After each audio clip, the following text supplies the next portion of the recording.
911, what are you reporting? We got someone or something crawling around out here. Did you see what it was?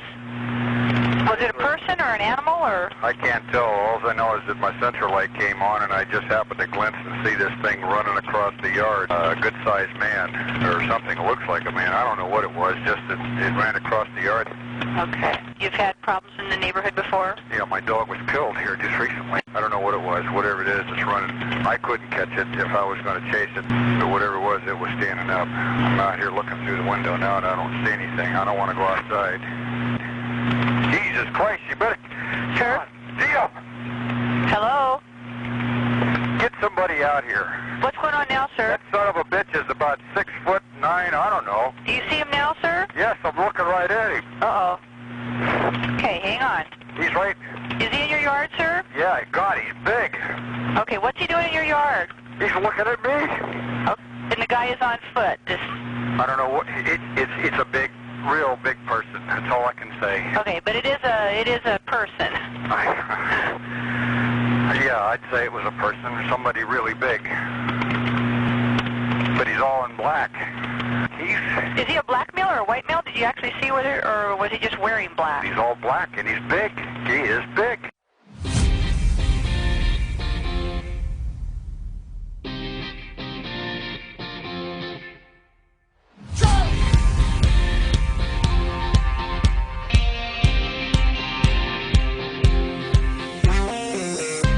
This is the Bukwas Crew.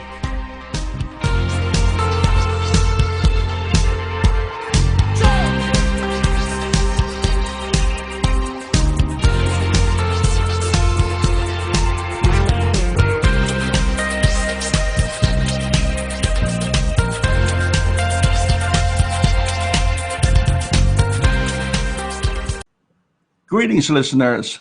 Tell me something. Are you familiar with Alaska? Alaska has its dark side, a side that can swallow people whole and never let them be heard from again. Port Chatham, Alaska is one of those places. It's a place which has a story, and we have with us today someone who can relay that story to us better than most. His name is Larry Beans Baxter, and Larry is a resident of Alaska, ex-serviceman and law enforcement officer too. Now a researcher and author, so he's an interesting guy.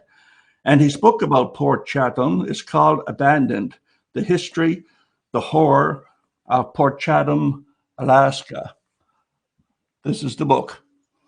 And it's an interesting novel. And Thomas proudly shows his copy of it also. So without any further ado, let's go to the man himself, Mr. Beans Baxter. Hello, Beans. Hi, thanks for having me, guys. I appreciate it. We appreciate you spending the time with us, believe me. Yeah. Now, Larry, you've been a researcher and now an author. There's an old saw about writing what you know about. So you've been a soldier, a peace officer. Why did you choose Sasquatch as your topic? Well, I've always been interested in strange and unusual stuff, UFOs, monsters, you know, like any kid. I guess I never really grew out of that phase. And, you know, the military sent me up here to Alaska and I ended up loving it so much I stayed. And just out of all those phenomenon, out of all that stuff that I've always, you know, read about and kept up on, I feel like probably Sasquatch or Bigfoot is probably the one that has the most probability of being real, something that we can actually get our hands on and see and study. And that's just kind of what I've always gravitated towards, especially being up here in Alaska. It's just always been the Bigfoot or the Sasquatch. And that's what you hear the stories about. And it's just something I can really dig into and look into up here.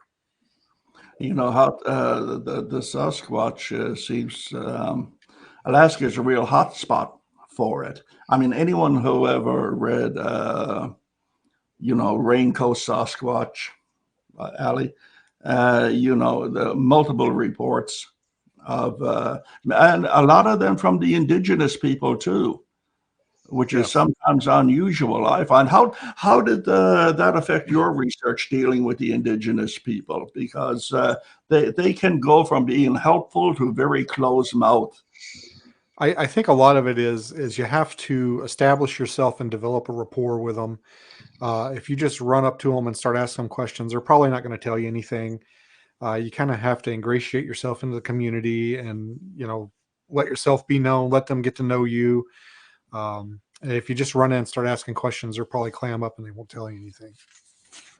Or they'll tell you what you want to hear and urge you to buy another coffee mug on the way out the door.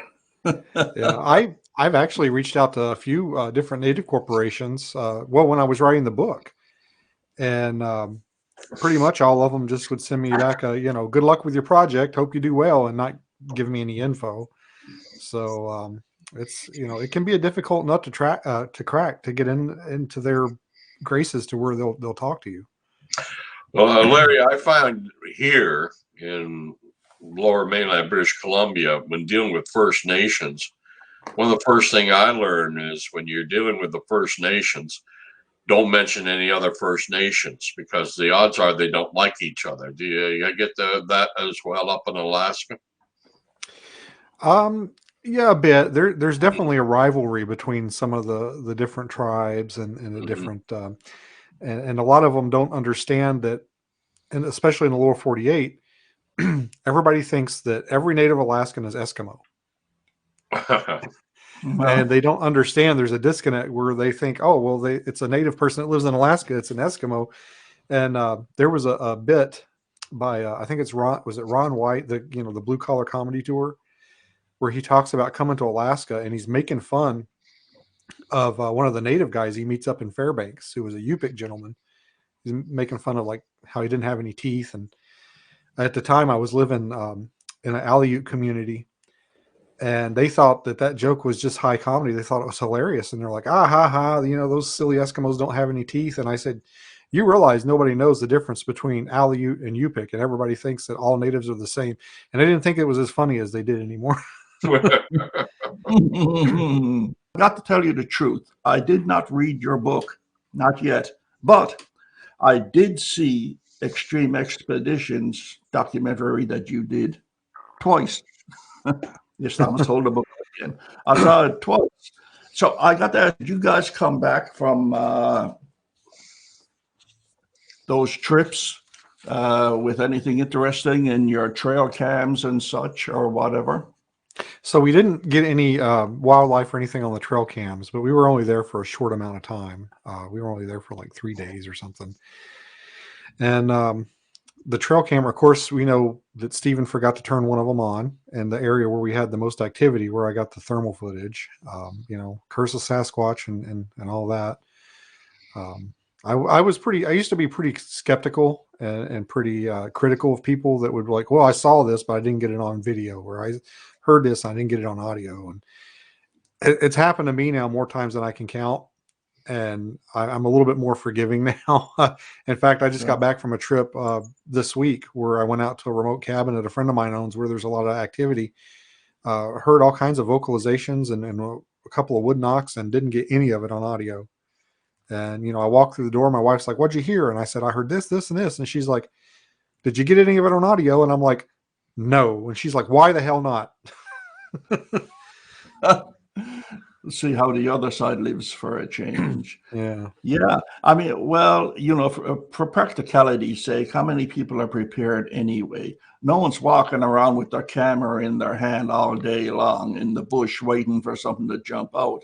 By the time something happens and you react to it, you only got probably a 3-second window to take a snap or whatever. Well, it seems like the more prepared I am, the less that happens. When I get to an area, as soon as I step out of the vehicle, I turn my recorder on, and then nothing. It'll stay on for the whole time I'm there. Nothing happens. But if I get out and I'm like fishing and I'm not squatching, I'm just hanging out, then stuff happens when I'm not trying to record it. That's usually the case. That's usually what happens when people have encounters. They're not expecting to have an encounter, or they're not looking to have an encounter. And yet, lucky you, there it is, although I know that there are people who wish that they didn't have that encounter. They could have, went on for the rest of their lives without having that encounter to think about. Talking about Chatham itself. Okay, when did these killings, shall I say, start to manifest? When did they take place? Did it begin at the turn of the century? The most activity recorded as far as like with the killings that happened into like the mid to late 30s, right around the time World War II was breaking out. Shall I say, how did they figure that it was this creature doing things and not just some psychopathic killer living in the hills? And I think there was use once the fellow who worked for the logging company was killed with a heavy piece of logging equipment or something, had his skull caved in. Yeah, they said the equipment was too heavy for a person to pick up and lift. So, and then, you've got, these people, they live close to nature. They're familiar with animal attacks, and they said it didn't match any kind of animal mauling that they were aware of or that they were familiar with. Larry, just remind us, where do you live in Alaska again? I live in Homer, Alaska. And yeah, you live in Homer, right? Yeah. And from where I'm talking to you right now, Port Chatham's about 40 miles that way. That's what I was going to ask. Yeah. How close are you to Port Chatham? And Port Chatham, as I understand, and some people say yay, some people say nay, some people say there's two. But Port Chatham is actually the name of the area. The actual village where this happened was called Port Lock, correct? Correct. Okay. Was there another community right there called Port Chatham, or is it all Port Lock in the area is called Port Chatham? So from the research that I've done, and I have access to, they're actually pretty easy to find, a lot of the property records and stuff from back then. From what I understand, Port Chatham is the name of the bay, the body of water. Mm-hmm. Port Lock was the name of the village or the actual town. Mm-hmm. And from a lot of the property records that I found from that era, a lot of them just use Port Chatham and Port Lock basically interchangeably. I found a bill of sale for a building in the town, and it just basically, it was in one section it would say it's in Port Chatham, and the other section it would say it's in Port Lock. They just used the names interchangeably. I don't think there was a lot of it was back then. The rules weren't as strict as they are now. Yeah. With property recording and stuff like that. But as far as I can tell, it was just the one town of Port Lock on the bay or in the bay of Port Chatham, and there was a chrome mine not too far from there that they called Chrome, and I believe there might have been a little mining camp around the Chrome mine. I don't think it was necessarily a village, but there was, I think, some people that lived there while the mine was operational. Is Chrome non-occupied now too? Correct. There's nobody there. And when was that one going? It was around the same time as the killings, I believe. It shut down shortly after World War II when the demand for chrome dried up. Okay. Yeah. Okay, I want to put this in context for the listeners who have not read your book. Okay, what Thomas and Larry are talking about is this is coastal village in Alaska. It had a mining interest going. It had a cannery, a large cannery, and also a logging company. Now, they're the three industries in this area. So somewhere along the way in the early turn of the century and whatnot, people started going into the bush hunting and what have you and not coming back again.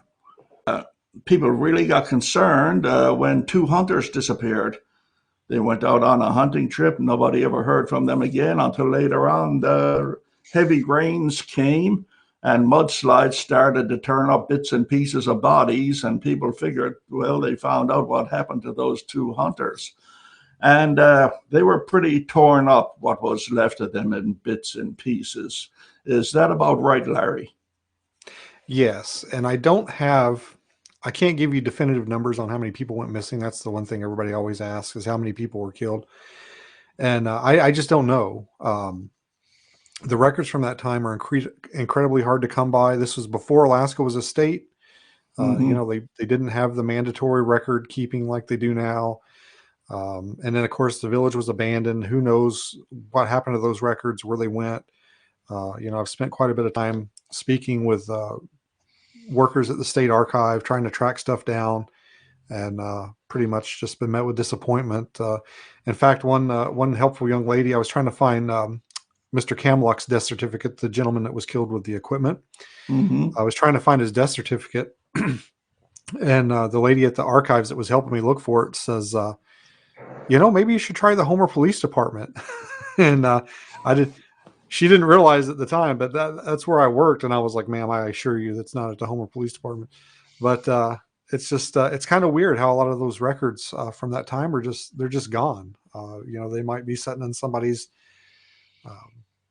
closet or something in one of the villages between here and Port Chatham. They might have just been thrown away when the village was well, you know, all kinds of weather damage can happen pretty quickly to perishable documents. Well, they could be sitting in the basement of some courthouse in Alaska somewhere. They opened up a post office in Port Lock in 1921, and it was the last building abandoned in what, 1950 was it? Yes, 1950 was when the last resident left. They've actually sent a couple. I think it was in 81 during the 81 during the census. The year they did the census, they sent some census workers out there to make sure nobody was living out there. So they still thought there may be people there, even after John Green mentioned it in his 1978 book. Yeah, I guess there's in one of the buildings. There's somebody has census 1981 on one of the sides of the buildings. That must have been the easiest census in history. Hello, and no answer. Well, he had to stay there, didn't he? Because it took a year to shut the office down. So he was stuck there for a year. I don't think he volunteered to stay, the postmaster. Yeah, I don't know the details of why he hung on. I think there was probably some people that were born there and were like, I was born here, I'm going to, stick it out for the long run. And, there were a lot of economic reasons for why the town shut down as well. And I think they were probably just hanging on, hoping maybe it was going to come back, and it never did. And they eventually dispersed. So why would they start a story about this creature killing people? I mean, couldn't it just as easily have been a serial killer? The only problem with that, though, I have from what I gathered, was that these killings had been spaced out, going on like for almost 50 years or something. Well, I think a lot of it just ties into the native belief of what their version of the Bigfoot down here they call the Nantinaq. And I think they had a lot of creepy stuff going on, and the Nantinaq was a good explanation for a lot of the creepy things that were going on. As far as it being a serial killer,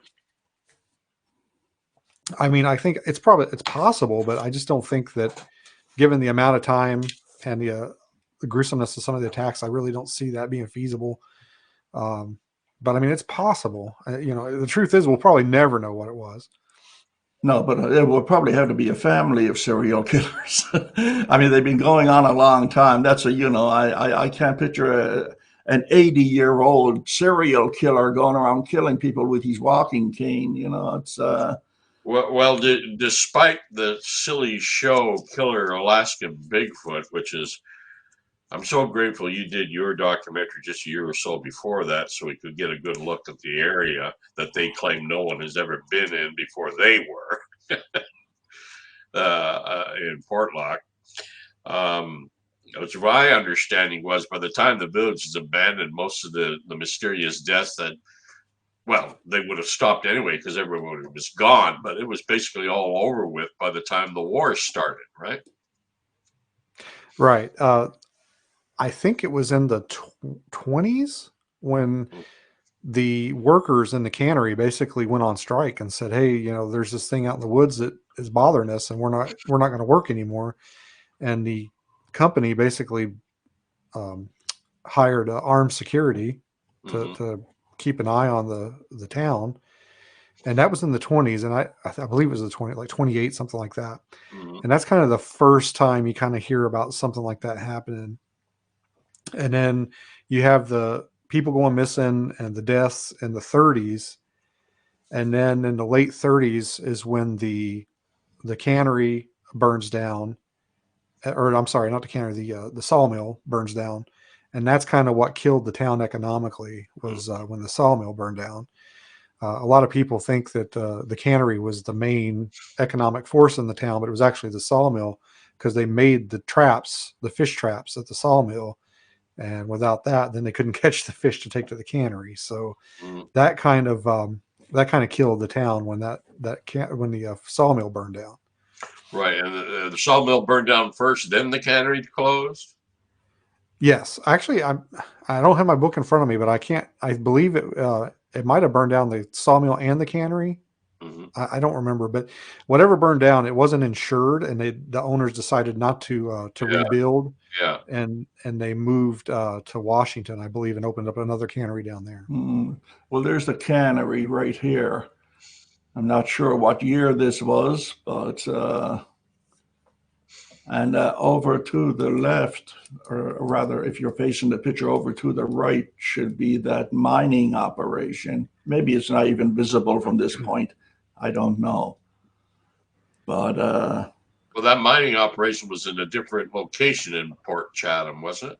Yeah, I believe it was around the corner from Port Chatham Bay. It's not. It's actually in Chrome Bay. It actually has its own little bay. Yeah. So Larry, just a quick question. So you mentioned the sawmill going down.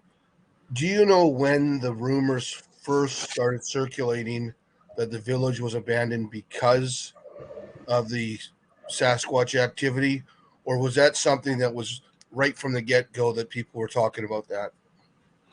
It's hard to say, because there's a lot of the natives that live in the area. They moved from Port Chatham to the other 3 villages along the shoreline to where Homer. So you leave Port Chatham, you ran into Nanwalek, and then Port Graham, and then Sildovia. And a lot of the people that lived in Port Chatham migrated to those villages. And some of them, and they're like, oh, Port Chatham's an evil place. There's evil spirits there. We're not going to, stay away from that place. Don't go there. And others will be like, oh yeah, I went hunting there last season. I've killed a pretty nice black bear there. It's kind of odd. It's like half of them believe it and half of them don't. And as far as when and where the rumor started, I'm not really sure. I think it's just something that got passed on. I think probably some of the family members of the people that went missing or got killed there probably facilitated those rumors that it's an evil place and you shouldn't go there. And then the ones that probably left due to economic reasons are just like, it's a nice place to visit. So I don't know. I can't really give you a definitive answer on that. I know it really took off on the internet. That's kind of where I even heard about it, even though I live not too far from it. I heard about it from the internet. Well, I first heard about it in page 335 and 36 of John Green's book that came out in 78, and he only briefly touched on it. Basically, a small village in Alaska called Portlock was abandoned because a number of unexplained deaths over a 10 to 15 year period. And the post office was finally closed down, and a lot of the buildings were wiped out by the waves from the 64 quake anyway. So, yeah, but it sounds to me like you come to the conclusion in your book that it was most likely abandoned mainly because of economic reasons, losing their income between losing the sawmill and the cannery. I mean, there is no work, no reason to stay. I'm sure not everybody can fish all the time. So, yeah. That's something interesting, because one would lean in that direction. Otherwise, if it was all at the behest of this monsters, And why are these monsters so mean and nasty anyway? I thought Sasquatch were supposed to be friendly, but no. You get them back in the country, a couple of beer in, and the whole place goes to hell. It's I would wonder if it was Sasquatch related to that degree. Why didn't anyone phone the police, phone the reserves, phone the governor and say, hey, there's people being killed down here, you know? Send relief. I know you said that a cannery hired security guards or whatever. How long did they keep that up for, though? I mean, you can't keep security guards on the payroll when there's nothing happening and there's no reason to pay them. Did you hear anything about that? How long they were there for? My assumption is that they were there for the rest of that season. Okay. And then probably sent home during the winter, and then they probably didn't bring them back the next season because nobody, like I said, basically the workers threatened to strike if they didn't do something. So they probably brought them in to placate the workers, and then at the end of the season sent them home and then didn't bring them back. But that's my speculation. I don't know for a fact. It's also true, Larry, that correct me if I'm wrong, not all the so-called victims of this thing were native. I'm not sure. I would assume so, but I can't speak, factually one way or the other. Mm-hmm. There were definitely white people that lived there. There were school teachers and, people that worked in the cannery that were white. Mm-hmm. So I can't imagine that there weren't probably some white casualties from this. And the man who had his killed by the piece of logging equipment. Well, he owned the logging company. Yeah, he was native. He was native. Oh, he was. Oh, okay. Mm-hmm. What I going back, what I find is interesting is, you talked about how, half the people in the area have never heard the story of Port Chatham, and how really it's the internet that's brought it forward over the last 5 years, maybe 10 years. We have on Harrison Lake, we have a small camp that was supposedly had people chased out by Sasquatch. When was that? Back in the 50s, Thomas, or 60s? Yeah. And you probably ask 100 locals about that, and you might have one person that's heard the story. And I'm wondering if, in the next 5-10 years, somebody will catch onto the internet. Mm-hmm. And then we have the next Port Chatham where it's going to be, everyone and their dog knows that it was a Sasquatch or something that chased them out.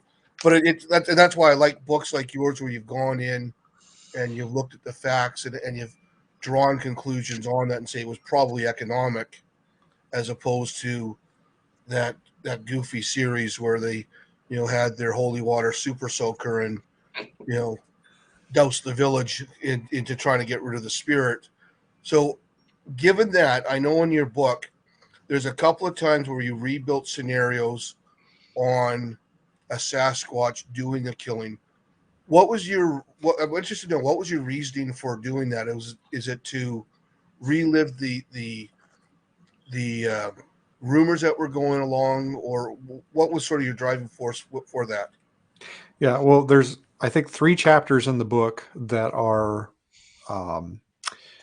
fictionalized accounts, basically. I mean, they're based on real things that happened, but because there were no survivors of 2 of the accounts, I kind of had to make up the details. And I did it for a couple of reasons. One, since I've been to the area, I kind of wanted to put myself in the shoes of someone that would be in that situation. And, since I'd been there on the ground, I can kind of put myself, on the ground there with them and just imagine how horrible it would be to be in that remote of a location and just not have helps. Nobody's coming, nobody's going to come help you. You got to get yourself out of there. And I wanted to kind of try and relay that to the reader about how this could, how horrible this would be to be. That's why I call it the horror of Port Chatham, because just imagine being in a situation where, you can't call for help. You can't walk or run to help, like you're trapped there with whatever's out there with you, whether it's a bear, a moose, Bigfoot, whatever. And I kind of wanted to get the reader in that mindset of just how horrifying and hopeless that could be. And that's kind of why I included those in the book, is to try and get the reader into the mindset of someone that was in a situation like that in that area. And I think that's one of the things that a lot of people that don't live in isolated communities don't realize what isolation means. I mean, I'm too young to remember, but I spent part of my life in a little village that had 250 people. The only way in was by boat or float plane, and we had a company barge that came in once a week to deliver groceries. If there was anything happening, nobody got in there. Like, we had an RCMP officer that came in for 2 hours once a week. And if something happened, you were on your own. Yeah. And that's, people don't understand. There's a lot of places up here like that. A lot of the places where I like to go, there's no cell service. If I get out and something happens, I got to deal with it. If I get a flat tire, I got to deal with it. I can't call for help. And I think a lot of people, especially in this day and age, have kind of lost touch with that kind of helplessness, where you're self-reliant on yourself. You've got to get yourself out of this, or you're not going to get out. Yeah, especially like you're talking 80 to 100 years ago, basically, and even the planes that went in there. I had actually an uncle that was a bush pilot, and used to go up to the Haida Gwaii that every week. And they flew up there in all sorts of weather with no instrumentation. You're basically visual. So even that, when people think that you could fly into those little communities, any sort of bad weather, you really were without help, and it could last a week or more, especially in the stormy season. And I think that's one of the things that we need to really portray for people when they're talking about this, even if it wasn't a creature. And again, I'm a skeptic. I don't believe it was. But your feeling of isolation, can you imagine being in a small town like that and you finding the dead body that you think was murdered or torn apart, and knowing that basically, you have no one to rely on except for your other villagers? Yeah. Well, and that's the thing too. So like, even if you call for help, there was no telephone or telegraph from there here. You'd have to put somebody on a boat, send them to probably Homer here, and then maybe, if the weather was good, maybe 1 or 2 Alaska Territorial Police officers would show up in a day or two, maybe, if you're lucky. So yeah, and this just in a couple of instances. This was a number of deaths over a 10 to 15 year period, mostly the late 1920s all the way through the 30s. Yeah, this wasn't that's something that I hear a lot, is people call it a massacre. It wasn't a massacre. It was spread out over a long period of time. Mm-hmm. Hey, people disappear all the time for various reasons. I mean, especially in Alaska. I cannot tell you, when I was a police officer, I go into work and 2 or 3 times a week, I get something in my inbox. I mean, it doesn't matter where they go missing in the state. It's a huge state. If they went missing anywhere in the state, I'd get a notice about it. The troopers would put out a flyer for it, and I'd go into work, and 2 or 3 times a week, I'd get one in my inbox. And I mean, sometimes it was it could be 1,000 miles away up on the North Slope or something, but I'd still get it. And the majority of them are probably, there's nothing spooky about it. They got lost in the woods and they succumbed to hypothermia or animals or whatever. I think that a lot of times people put a lot of, I don't know, they transpose their fears into natural situations. There's a lot of stuff up here that's going to kill you. You don't have to worry about Bigfoot. Yeah, really. And when you have a lot of unexplained deaths, you get through time and telling what we used to politely refer to as old wives' tales. The little bits that here get added on and stuff through time. But the fact still remains there were unexplained deaths, and some men, their remains were found, and they were in a rather torn up state. True. And you have a history of activity and sightings in the area. Yeah. You know, there's a reason why I think the Nantinaq was blamed, is because that's the area that was known for Nantinaq activity. Mm-hmm. There's a couple of sightings that I mentioned in the book that occurred there. There was an interesting one where a young native gentleman, saw one walking along a beach, and he said it was carrying a club. Mm-hmm. I found that interesting because you don't often hear encounters like that. And the choice of words, he said he called it a club. He didn't say it was a stick or a log. It makes the gentleman's passed on now, but it makes me wish I could sit down with him and ask him, like, why did you say club? Like, what made you use that term instead of stick or log? So, Mm-hmm. And what's will really be interesting about that area is where I was getting with when you're talking about people going missing, a lot of people don't understand how easy it is to go missing in the woods. How something as simple as a sprained ankle could be a death sentence in certain areas of the forest, and presumably a large portion of Port Chatham would be experienced woods people that grew up in the area and knew the risks. But I wonder, when you're talking about your division on how some people believe it was, an evil spirit or Sasquatch, and how many don't, I'd be curious if we knew how many people working at the cannery or even in the lumber yard were in fact tenderfeet that just took it as a job, really had no wilderness experience, and if they sort of fueled the fire, or if it was the more experienced people that had a history of telling these tales that spread it. I'd really like to see where the rumors came from and how they spread. Now, I know 100 years after the fact we will never know, but that is where some of my curiosity comes from. yeah.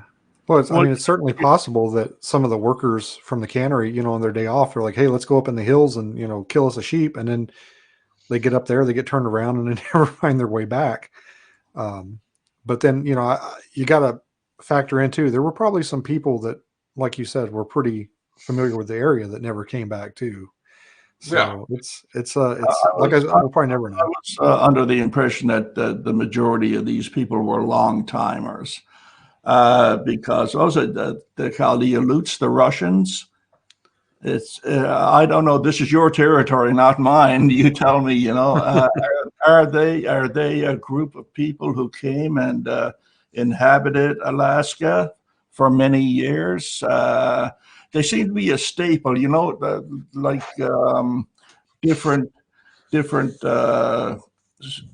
races of people, even in BC or any other place. The country was sort of built on their efforts. When it came to jobs like logging, cannery, mining, and what have you. Is that what the Aleuts were in Alaska? Well, the Aleuts, they pretty much lived in this area, and then the Russians came along and would employ them, like you were saying, yeah. And yeah. I mean, they were familiar with the area. They had villages in the area. I can't imagine that too many of them would be able to get lost that easily.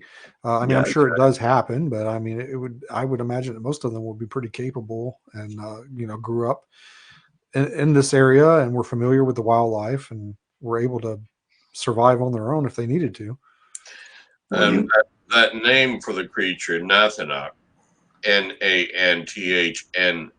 Do you know how that name came about? I imagine it's First Nation in origin. It is, and depending on who you ask, it's got a few different translations. Some say it means big hairy man. Some say it means like Bigfoot, and some say that it just doesn't translate well. It's it's kind of depends on who you ask. Also, sometimes they'll assign magical powers to it. It's a shapeshifter. It can turn invisible. It just kind of depends on who you talk to and what they believe. Like all indigenous people, they apply to it whatever they want to apply to it. whether it's a Oh, forest spirit, whether it's a demon, a god, a boogeyman, whatever they want to lay on it, you know. but there was also a problem with early ethnologers. They would go into these areas, and when they heard a name, rather than saying, okay, that's the name, they had this desire to translate it into something known. And it's done a big disservice now, years later, because some of these groups, they had no, in their mythologies, they had no direct comparison to a demon or a devil, and yet ethnologists go in, hear the story, and go, "Oh, that means mountain devil," where it never meant that. Yeah. It's like if somebody was saying, "Oh, the Inuit, their name for caribou was, long-legged dog with sticks on their head." Well, no, that's not. Their name for caribou was just that, like our name for caribou. It meant what it was, and we so often put meanings into these names that were just never there. So there's a group of natives here called the Denina people, and they live nearby as well, near the Aleuts that live here on the coast. And they have a name for a creature they call Nantina, which is very similar to Nantinaq. It's just without the Q at the end. And the translation for Nantina means the ones that steal us. Mm-hmm. So that's pretty creepy. Yeah, it seems that it seems like a lot was laid at the feet of this creature. But is that actually what the word meant, or did Caucasians romanticize it by adding that? So I put the source, I believe, for that in the book, and I believe the book that I found that in was written by a native elder. Okay. Because sometimes even First Nation people alive today, they sort of just adopted it. But what I'm trying to get at is the Mountain Devil, the Mount St. Helens region. They always said, well, that was the nation, the Indians' term for the wild man creature out here, Mountain Devil, which is rather odd since they had no concept of the devil till they met the white man. Sasquatch means wild man of the woods. Well, no, Sasquatch was a mispronunciation, a mistranslation of Saskats, which he basically wrote in an article in 1929, and he mispronounced it. It was known as Sasquatch in Canada ever since. Bigfoot didn't come about until 1957. Yeah. So how can they say something means Bigfoot when Bigfoot wasn't even made up yet? Yeah. Well, that's something else I like to point out is that all this was going on in the 20s, 30s, and 40s before anybody in North America had even thought about what a Bigfoot was or knew what a Bigfoot was. Yeah. Are there any recent reports out of that area? There occasionally I hear something from like a fishing captain or a fisherman that'll say they saw something from the shore. Of course they had that last year. They filmed that television show out there, and I can't really speak to the veracity of that. I don't know exactly what it's kind of a boy that cried wolf scenario. I don't know actually what they saw and what they didn't. But you're not talking about that killer Bigfoot show, are you? Yeah, they actually asked me to participate in that, and I declined. Yeah. I wonder why. Yeah. Tell me something. What's the story with the Dark Lady?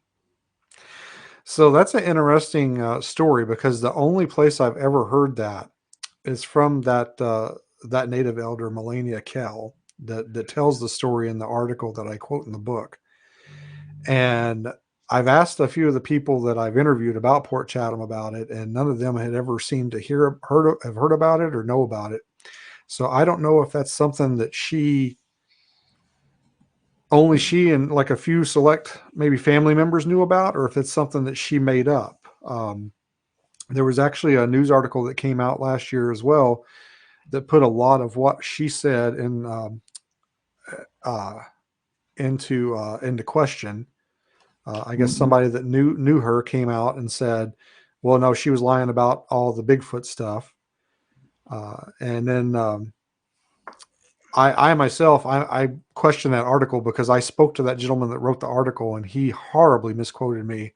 So it kind of brings into the question of the veracity of the entire article for me, because I told him, I was like, no, I didn't say that. I said this. I told him like 3 times and he never fixed it.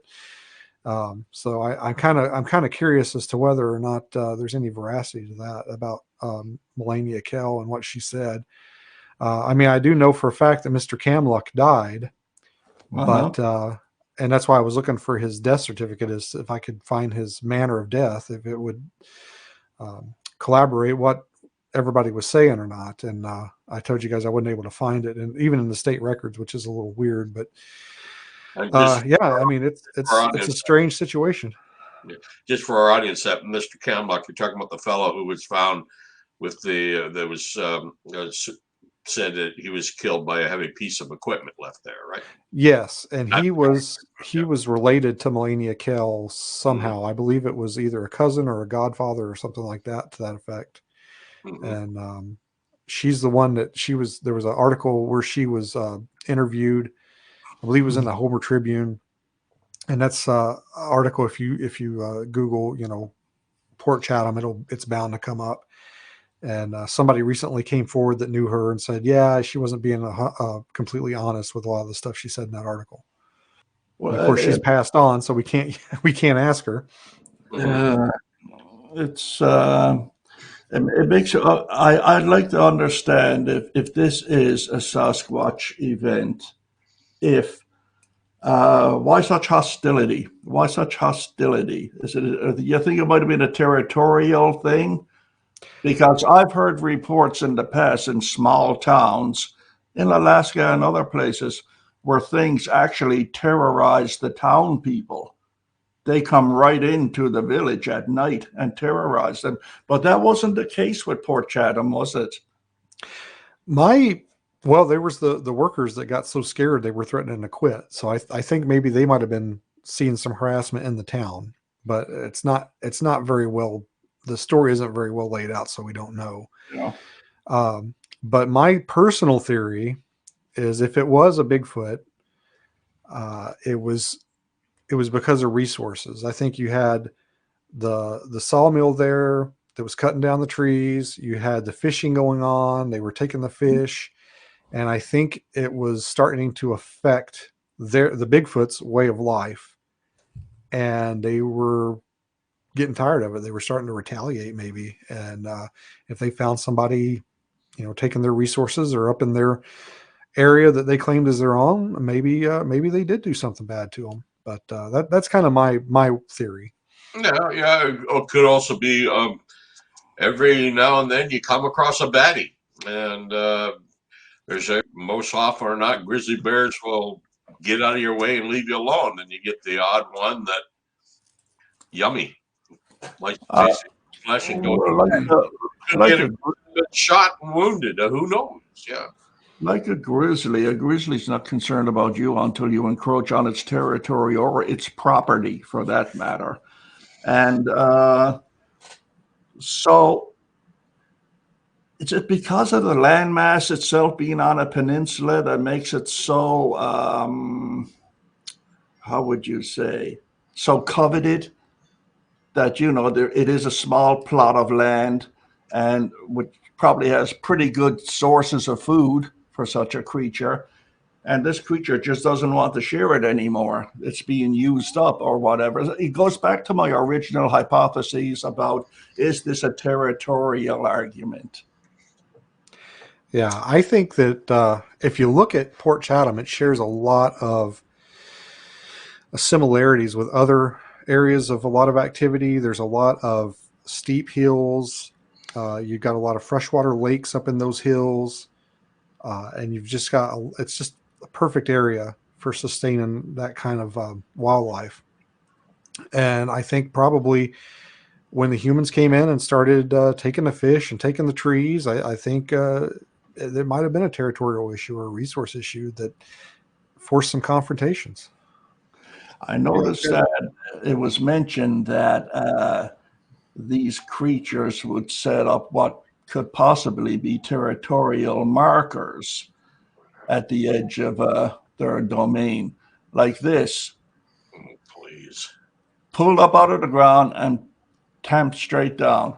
I know, Thomas, I'm not saying this is Sasquatch related or anything, but I can tell you right now, there was no equipment able to do this back in the 30s or the 20s. Maybe modern logging equipment today, it's no problem to do that at all.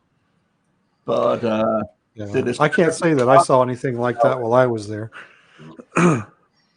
My wonder, on a different note, is you said that the one witness talked about seeing a figure walking along the beach with a club, and I know up in the Yukon area they have the Headless Valley, Nahani have similar sort of stories, and I'm wondering if anybody has sort of taken the description of some of the supposed creatures in that area and some of their behavioral patterns and tried matching it to what happened at Portlock, and just seeing if it's the same sort of stories. And also, if you're doing that, is it the same ethnic groups that are in those areas? Yeah. Well, I think the problem is there's just so little information to work with, especially out of Port Chatham. A lot of the stuff that I've told you guys about is pretty much all that we have available. And as far as descriptions and stuff, there's a couple of different ones. You've got people that say it's big and black and got red eyes. You've got people that say it's kind of reddish, cinnamon colored. You've got, it just falls in line with a lot of the typical Bigfoot descriptions. I've even heard reports of some white ones over there. So see, that's not unusual because bears are exactly the same. Black bears come in every color you can imagine, And but tell me something. Do you think, Larry? Do you think this could be spillover from the much larger area to the north of you? These disappearances in that, and I'm talking about the Alaska Triangle. What is the story on that? Well, I think the Alaska Triangle is it's such a huge area. I mean, it's it's a giant area, and I think a lot of it encompasses like the Wrangell St. Elias National Park, and I think like I was saying earlier, I think a lot of those disappearances are probably natural people that get lost. You have a lot of people that come up from the lower 48, tourists, people that aren't prepared for Alaska weather. They get hypothermic, they get turned around, they get lost, bad things happen to them. You do have some people that get attacked by wildlife. I mean, it's hard to say without a little bit more data, especially down here on this end, with what happened to the people in Port Chatham. It's kind of hard to say like if there's a correlation or not, because I'm sure probably some of the people in Port Chatham met with foul play. Some of them probably got lost. Some of them probably succumbed to the elements. Some of them probably, were attacked by wildlife, be it Bigfoot or whatever. Yeah. It's difficult to say. Alaska's a dangerous place, and it doesn't take much to wind up in big trouble here. The problem with this triangle nonsense, Jerry, is that you live in the second biggest disappearing cluster zone in North America, the BC Triangle. How often do you hear people talk about the BC Triangle? How often do you hear about the number of missing people here? And I think you get these conspiracy theorists that develop these, whether these triangles or whatever, and they use it to bring forward their own agenda.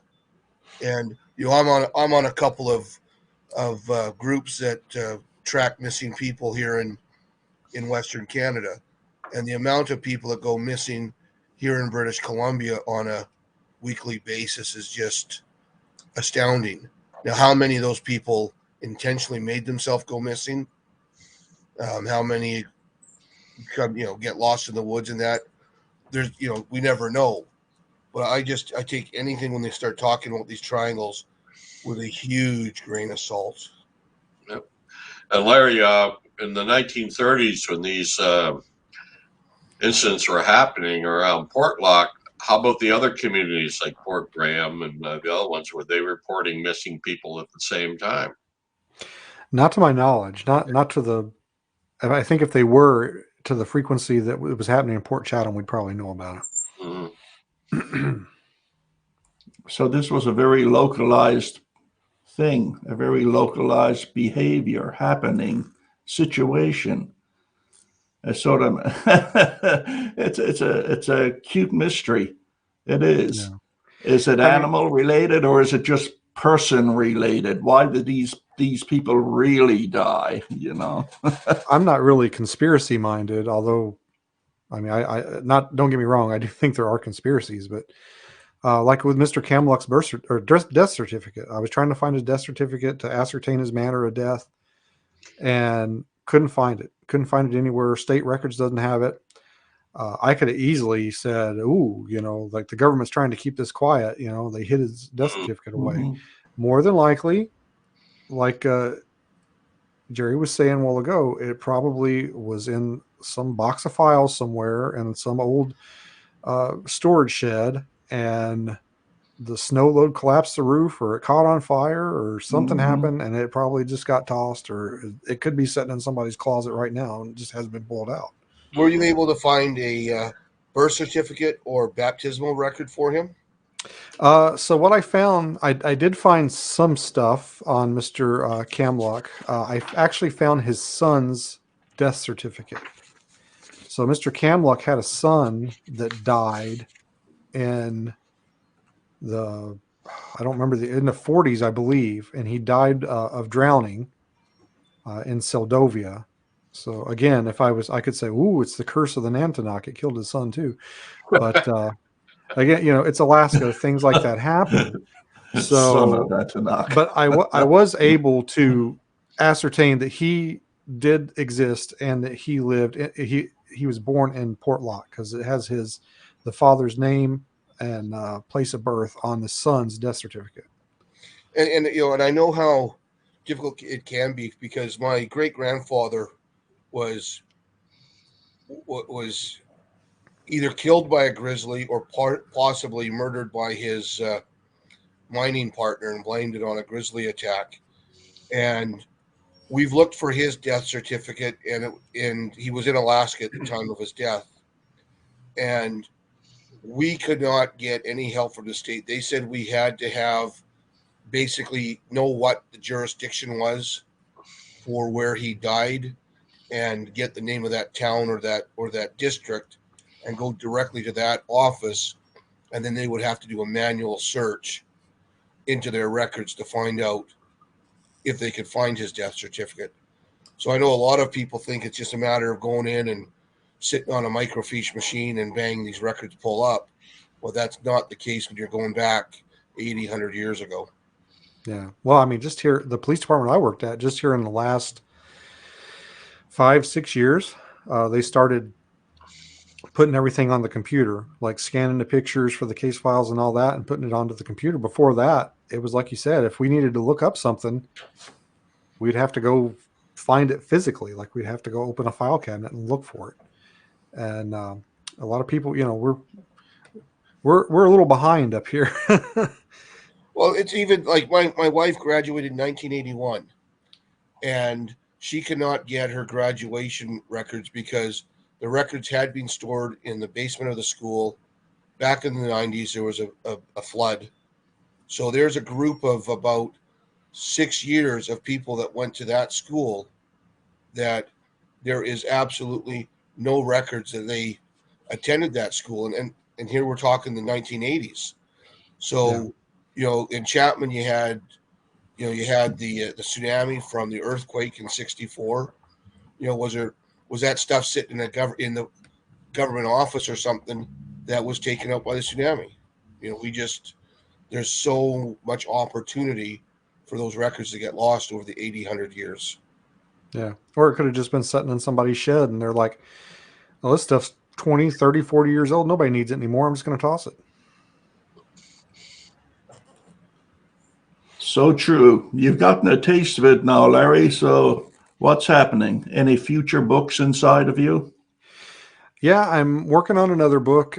This one's actually a little bit more of a guide on how to collect and process and document evidence. I'm kind of approaching the Bigfoot phenomenon from a law enforcement perspective. And when you say that, you're talking about the proper procedure for casting, collecting hair samples, collecting DNA samples. Is that what you're talking about? Right. And it's more about actual documentation. I do talk about the correct way to do it, but a lot of it's more about the correct documentation, because people get this stuff and then they don't know what to do with it, or they don't know how Mhm. to document it. So many people, they want to go look for Bigfoot, but they don't necessarily know how. There's a lot of stuff out there that'll be like, oh, well, you go out here into the woods and you bang on this tree with a bat and you yell, but there's nothing out there that says, okay, well, what do you do when something happens? How do you document that? Exactly. Yeah, but I mean, something like that, that's very educational and very necessary to have that.